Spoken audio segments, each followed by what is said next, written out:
Armada Book 1 Chapter 1, Slanders Part 2. The team and crew beamed down cloaked. What they found was an island that was not at all deserted. Sir, based on this ground scan there is a group of Slanders just over the ridge. They're going up moving towards us and another group at 3 o'clock moving towards the sea. Ellie said. Okay, let's put these guys to sleep. Andrew said and pointed north towards the ridge. Wait, the scan shows the group in the east are moving underwater and quite fast. Ellie said. The refugees showed us that the Slanders are natural swimmers. They can go underwater for extended periods like 30 minutes. Gadden said. That's not good. Okay, that means we need the time warps around this whole island. Andrew said. Gadden stood and, I will send for the time warp crew right now. In the meantime, let's put some Slanders to sleep. Andrew said. They moved closer to the group of Slanders and when their darts are effective enough they started shooting. The Slanders fell slowly, not knowing where the things were coming from. Ellie and Gadden uncloaked and shot each Slander again. Alan, Andrew here.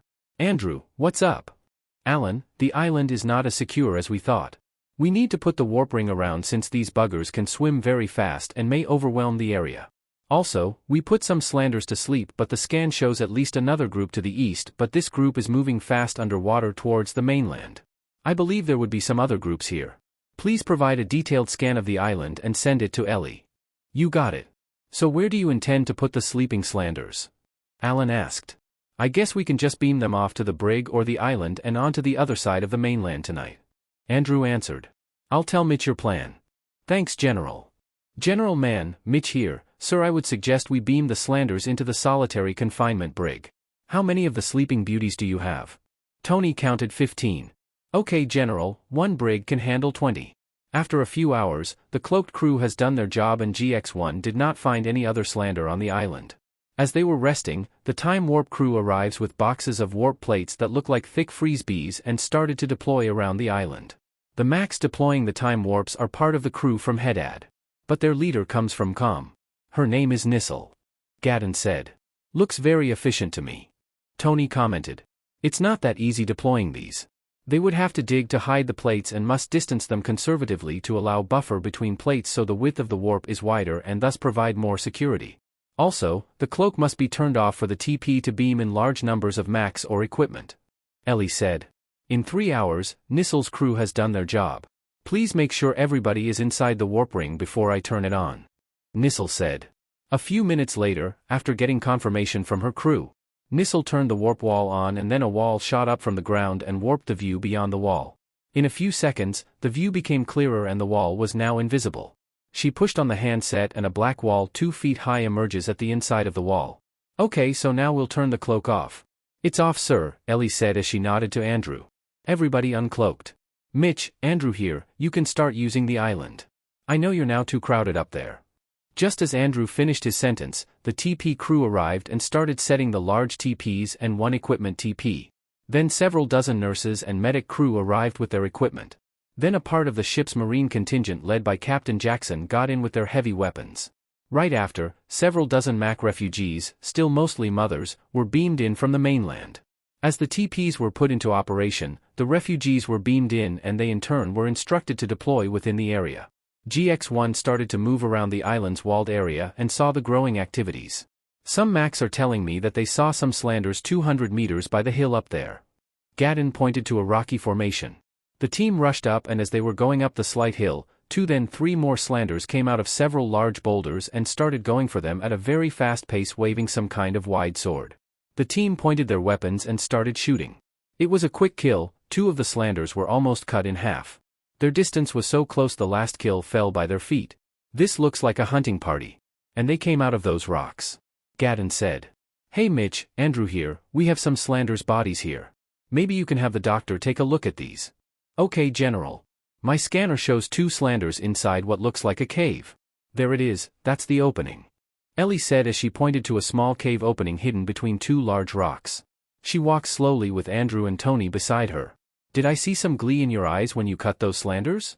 Andrew said to Ellie. That was efficiency and determination. I did enjoy it and so did you. Tony said. Mine was reflex. Andrew said looking at Tony. Finissir. Okay, there are 2 Slanders behind the cave walls left and right. Then there is a Mac and a Slander a few meters in. Okay, some more reflex. Roger, you take point. Eric. Andrew pointed to a spot behind Roger. The moment they turned the gun lights on, the two Slanders jumped into attack. Roger was quick to shoot the attacker on his right and Eric cut the one on his left. Then a single shot. That was efficiency and determination. Ellie said as her gun light showed a dead Slander holding a pregnant Mac. She threw in a flare and they saw several Macs at the far side. Gadden held the pregnant mother and told Andrew, there are thousands of Macs here using this cave as refuge and hiding spot. It seems this cave stretches for miles below and in some parts are wet and some have large domes as big as our mess hall. Mitch, are you still there? Go ahead, General. Can you run a scan of this mountain and look at the cave structure? Give the info to Ellie and Eric.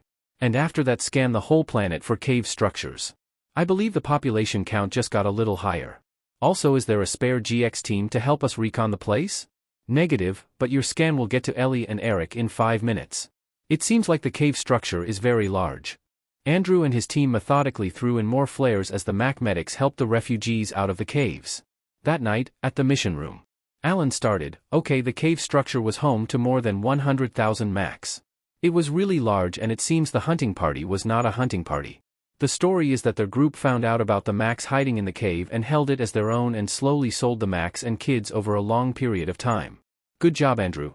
Now the issue is that our scans reveal 42 caves scattered all over the planet. And deeper scans show large number of bodies inside that I assume some are Slanders.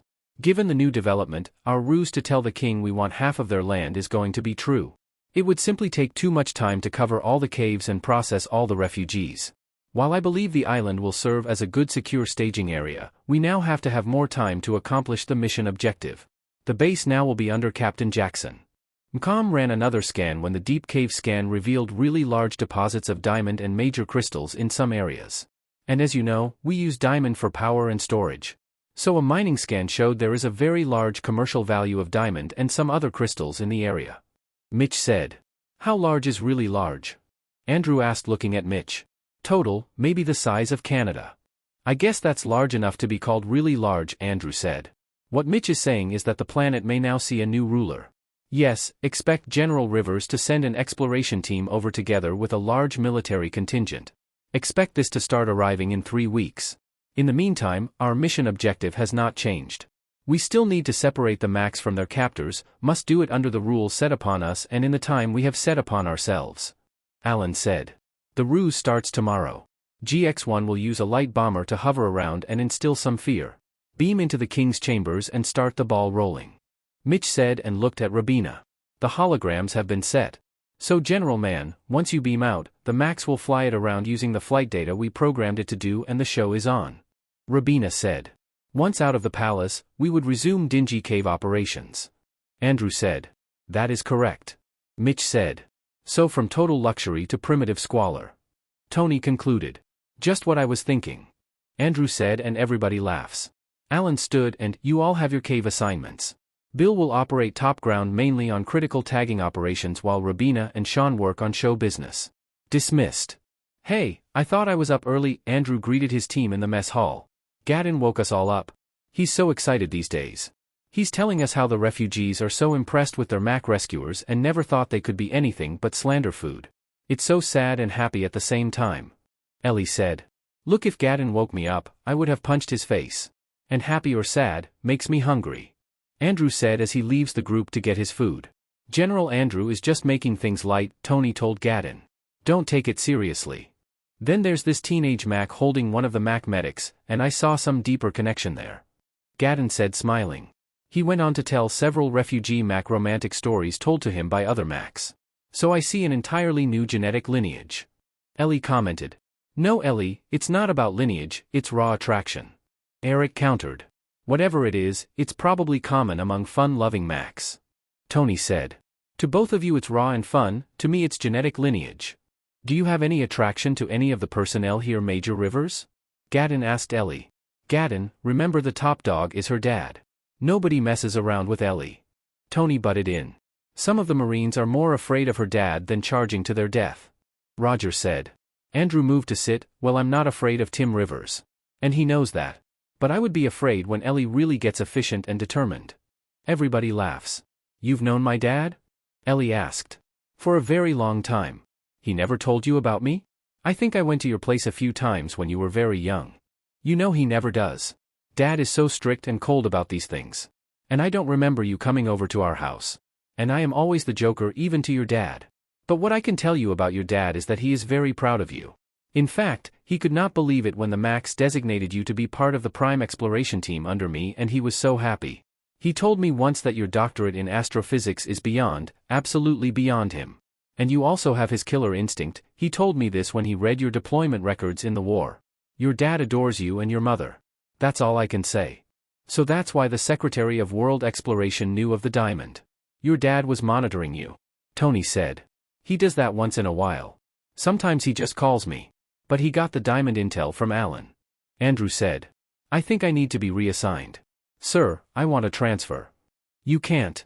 Our place in the teams were a product of Mac research studies. It was not at all random. Not even your dad can change that. Tony said. Look at me, I'm happy. Roger said with a smiling face. Our bomber is ready. Gadden said to the group. Wait for me to finish my second plate and coffee. You can bring your coffee on board. That is a sir to you. Andrew said. No, I will not sir you ever again, so you transfer me out. Fine, I'll bring my coffee. Tony, have you ever flown one of these? Gadden asked. No, flying is not really my thing, Eric will do the flying. No, I will do the flying, sir. Ellie said. I thought you stopped saying sir. Tony asked. Only to my father's spy colonel, sir. The spy has seated himself and his coffee. Let's go, boys and girl. The bomber flew over the palace low enough and slow enough for the Slanders to see. Andrew stood up from his chair and, hey, what does this button do? He pressed it and a volley of missiles hit the palace walls. He pushed it again, oops. The walls showed a huge hole after the smoke cleared. How about this? This time a laser beam cut the tower and sent the debris crashing down. That will really catch their attention now. Ellie parked at the palace square and immediately the Slanders began attacking it with spears, blades, and axes. The spears just bounced off the round shielding Ellie set at 2 feet from the plane's wing tips and nose. The team emerged from the plane door and walked towards the palace door. While walking, the team was surrounded by a round invisible time shield that the Slanders by now understood cannot be penetrated by their weapons. The team blasted the palace doors using a grenade launcher and walked in. The grenade created a large explosion. We want to talk to the king. Gadden shouts in Slander language. All the Macs in the palace was stunned to see a Mac shout an order for the Slander king. The king emerged from the surrounding Slander guards and talks in Slander. I am King Sanner. What do you want? We want half of all your land, and we want you to free all the Maquis under your kingdom, and we want you and all the Slanders to remain at your side of the land. You have 10 days, and in the meantime we will hold your queen and daughters until you stay off our lands. Gadden shouted. With that, the queen and daughters were transported out and the Slanders see them vanish into thin air. One of the Slanders held the head of a screaming pregnant Mac and motions to get his sword out. Roger was quick to shoot him in the head. He falls. You have 10 days. Gadden shouted and pointed a finger to the king. At that instant all the Macs in the room vanished. The team walked back to the ship and flew off unhindered.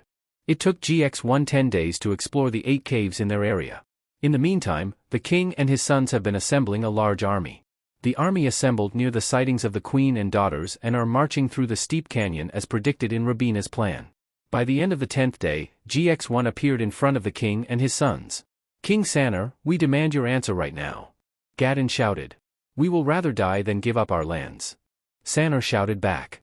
Then we will wait for your army for battle. Gadden said.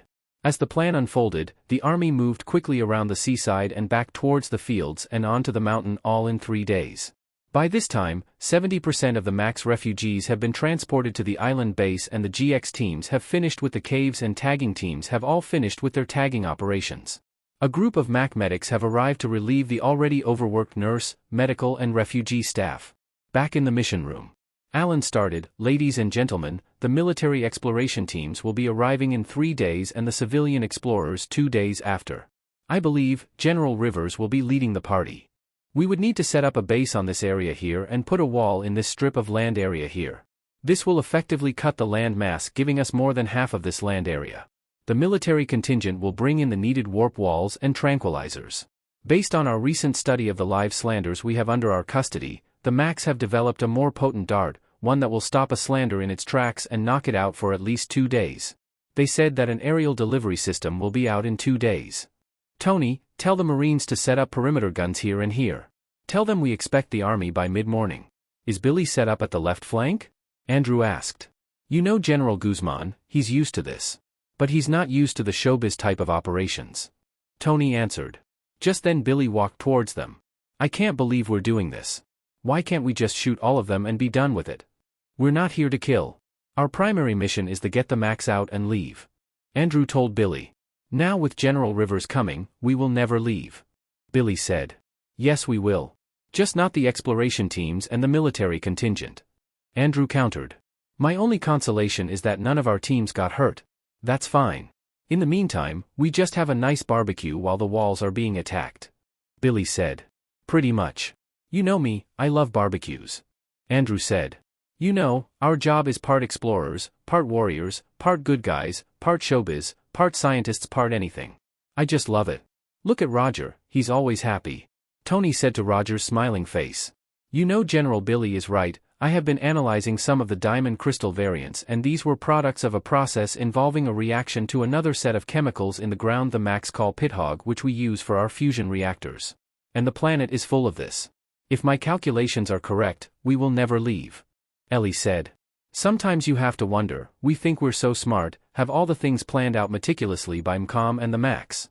Then this happens. We should have just planned on transferring the Slanders out of this planet in the first place. Andrew said. Sir, you did mention this idea in our first briefing if you can remember. But I'm sure General Rivers will leave the Slanders off. Tony said while looking at Ellie. So now MCOM has your data, Ellie. I would just prepare for our next deployment. Our job here is done. Roger said. In the meantime, let's put up a serious face and face our attackers in battle. Andrew said. Yeah right. And Ellie, you missed the word sir when you addressed General Man. Billy said. I did not miss anything sir, but if you will accept, I would like to apply for a post in your team sir. You know transfers are impossible with our teams. Then I hope you get used to this General Bill Guzman sir. See Billy. That's a Rivers for you. Andrew said. Imagine when the two rivers meet. Roger said. The younger river usually give in to the older river. Billy said. No, that's not true. Ellie said. Andrew nodded and, I know your mother quite well also. General Guzman, sir, Slanders were sighted on the left flank. A Marine in GX uniform said. Okay, fire some volley but don't kill any of them. Make sure you get them really angry. Billy answered. He looked over his shoulders at Andrew with a smile as he goes back to the left flank with the Marine. Talk to you later buddy. A few days later. Are we all extra happy today? Andrew greeted the team as they walked through the door to the mess hall. Well, it seems that one of Gadden's leaders is coming in with the expedition today. And also the fact that some medals will be pinned, Tony said. Yes, you see word gets around of the GX team's work, especially our team. And my leaders thought it would be good for one of our leaders to welcome the new members of our population into the collective. I particularly will be honored by some I have looked up to for as long as I can remember. We are to assemble at the main docking port in 1 hour and are we to wear our explorer uniforms? Eric asked. After a few hours, the GX teams were standing at attention with their Max waiting for the transport vessel to dock. The transport door opens and General Rivers gets out followed by a Mac dressed in formal wear. Welcome General Rivers, Ambassador Gilkin, this way please. Alan welcomed them. Timmy Rivers and the Mac ambassador shook hands with the MCOM staff and later with the GX team members. Except for Ellie, who kissed her dad with a tight embrace slightly embarrassing the famous general. Gilkin took the podium and started off a short speech. Fellow humans, it is beyond belief that I stand here today to honor your recent exploits to save the lives of over 6 million Maquis with the minimum loss of lives on the Slanders side. Our entire collective eagerly anticipates the integration of these people. General Rivers have assured us that the Slanders will be treated fairly and with respect for their lives. Our council leaders wish to extend our sincerest gratitude to General Cook, the entire GX teams and support staff and all the Maquis that have worked hard to see this mission come to a rightful end. Gilkin continues, as representative of the council I am honored to give this Medal of Honor to Gadden for his part in the success of the mission. May all Maquis see and feel your glory as their own. Gadden approached Gilkin. River followed through and said, Congratulations Gadden. And thank you for your service. Gilkin started pinning a medal that was in the shape of a flower on Gadden's lapel. Rivers took the stand and gave a long speech about exploration and military exploits since he took office. Then he started pinning medals on the GX teams one by one with the Mac ambassador by his side. Then a Mac-sponsored party was held on the island base where the ambassador got to meet the new additions to their population. I like Mac parties, they know how to drink and be merry. Look, I even learned their drunken dance. Andrew said as he did some Mac drunk dance routine in front of his team. The Marines and the other military personnel are really spooked by General Rivers and are staying conveniently away. I don't know why. Roger said. You're only saying that because of Ellie. Eric said. I need to work on something, see you all later back in the ship. Ellie told the group and left. Back at the ship, Ellie went straight to her Mac science team who by now has gone from 12 down to 1. Aren't you joining the party below, Gifka? Ellie asked. I was waiting for you. I want to show you something. I was looking at the metals the Slanders use in their swords. And it has traces of a metal we call tripscat that only occurs in a galaxy where the Macaries have now dominated. How this got here is beyond me. It did not add up that the Slanders would have fine swords this wide and thin. To do this would be beyond their technology. We found a forge near the palace and it had a large pile of this tripscat. The Mac refugees tell us that the Slanders found these in a cave in powdered form. You see, these tripscat react well with diamond, making it easy to manipulate the diamond shape into whatever you want, like say a sword or knife. We found this diamond knife in the palace. If you use it with metals, you make all metals malleable without heat. Our ancestors have long used the tripscat in our industry. She moved to her left to get a transparent bag full of the tripscat and handed it to Ellie. This would mean that some of your ancestors traveled here and stored these in the caves. Ellie commented. Yes, but maybe not our ancestors but Macaries. But Macaries are Macs also, right? No, our old masters were called Maccabees or Maccabee, meaning masters of the Maquis. Makiri means mutants or branch of the Maquis. Our people love the Maccabees. But these Macaries, these were not good mutants. I have uploaded the history of the Makiri into the ship computer so everyone can know about them. Okay Gifka, I believe you need to join your friends now. With that Gifka smiled and left Ellie alone in the lab. Ellie opened her tablet, sat down and began to read about the Makiri. Wake up sleepy head. It was Roger, who looks clean and dressed up for a workout at the gym. I thought you said you were going to work. Roger said. I was reading all night. I must have dozed off. Thanks, I'll go to my room now. Andrew, Tony and Eric also went to bed early and are now headed to the gym as they greet Ellie on her way to her room. Ellie decided to put a new lab gown over her uniform and proceeded to return to the lab. Along the way, she met Roger and said, that seemed like a quick workout. Roger looked at her and, yes it was, Andrew was called to a meeting with General Rivers in an hour and he wants us to stand by ready to go for deployment. Okay, I'll see you later. Ellie said and thought, not if I can help it. She proceeded to the lab and found two of her staff. Nicole, I want you to look at this powder the Macs call tripscat and see if you can trace how it really got here. In fact, tell all the staff to work on this and learn everything about this. For example, what technology does this affect and how it's used? Dr. Nicole Burns answered, yes ma'am. I'm going to the executive deck. Ellie said as she turned and left in a hurry. Hi, is General Rivers in there? Ellie greeted the receptionist by the general's closed door. Yes he is, but you can't go in right now, he has a meeting. The receptionist said. Like hell I'm waiting here. And with that she stormed through the door and closed it behind her. Hello Peach, Timmy Rivers standing behind his desk greeted her. The man on the chair was still talking and turned around to see the intruder. So you're here early. Hello Daddy. Ellie said looking at Andrew. Ellie went straight to her father and kissed him. I missed you a lot, you and Mommy. I know sweetie, Mommy, and I miss you a lot too. We love you very much. I hope you don't get uneasy with my reputation. I was never into this reputation thing Daddy. Good, but you did not address Andrew with a sir. That's not becoming of an officer, especially with your rank. I don't mind Timmy. He proceeded to tell the story of how she started not using the word. Okay, for whatever reason, Ellie, you have to give some respect to the person who saved your daddy's life and brought me home to you and Elaine. Twice. 3 times Tim, not 2. Okay 3, yes, including the time he had to save my ass from your mother. Elaine could very well have killed me with her bare hands. He proceeded to tell Ellie how he crashed his gunship and how Andrew carried him on his back for 3 days in the early part of the war, gave his own rations to keep him alive and fought off 3 enemy groups. Almost dying from a wound on his arm, he carried him back to where an armored unit found them. So you literally brought my dad home for me and my mom. Yes I did. Okay, from now on you deserve my sir. And I am proud and honored to serve under you, sir. Okay young lady, what do I deserve for this intrusion? Ellie proceeded to tell the story about the tripscat and gave a lengthy history of the Makiri and how the Makiri revolted and killed their Maccabees and have then developed their own society and technology. She told them how the Macs fear this branch of humanity and have pretty much stayed out of their way. So you're saying, these Macaries would pose a threat to us in the future? Yes, Daddy, and it would be best to get intel on our possible future adversaries as early as possible.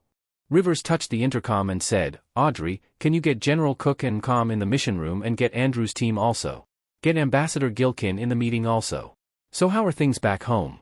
My home is now Planet Los Angeles. Elaine moved in less than 2 years ago and she was so amazed. Now she runs the university in the planet. She seems happy going home to our new home and going shopping on Earth on weekends. What makes her really happy is that most of her relatives do not know about all of this. And speaking of shopping, she had me bring this for you. He hands Andrew a small box. Andrew opened it and it's a watch. Wow, a Rolex. What about me, Daddy? Timmy approached her daughter and held her hand. He guided her to a cabinet on the wall and showed her a large box and a black luggage. This box is from me and your mother sent this heavy sealed luggage. I really intended to give this today in your room. That's fine, Daddy, I'm happy. And don't mention about me and Andrew to anybody, okay? The intercom beeps, Sir, General Cook and the GX teams are in the mission room. Ambassador Gilkin is on his way. Come on, let's tell the guys. They walked towards the mission room, Ellie holding her father's arm.